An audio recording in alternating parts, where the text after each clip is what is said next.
Hello, good morning. আজ হলো শুক্রবার, ঘড়িতে এখন বাজে সকাল 8:30। কিছুক্ষণ আগে ঘুম থেকে উঠে এই যে এখন আর কি সকালের খাবারটা রেডি করতে এসেছি।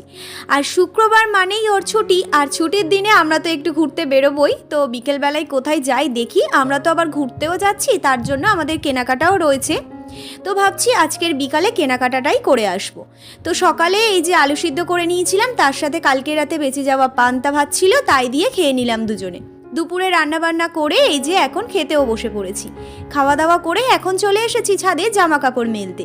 আমি যখন স্নান করি তখন জানো তো বৃষ্টি পড়ছিল, আর বৃষ্টির মধ্যে এই ভেজা জামা কাপড় মেলেও বা কী করবো, তাই ভাবলাম থাক, যখন একটু রোদ্দুর বেরাবে মেলে দেবো। এখন দেখছি বেশ একটু ভালো রোদ্দুর বেরিয়েছে, জামা কাপড়গুলো মেলে দিলাম। অনেকগুলো ফল এনে দিয়েছিল, সব খেয়ে শেষ করে ফেলেছি। এই অবশিষ্ট এই কটা পড়েছিল, তাই নিয়ে বসে পড়লাম। বিকেলবেলায় দুজন মিলে রেডি হয়ে একটু বেরিয়ে পড়লাম ঘুরতে।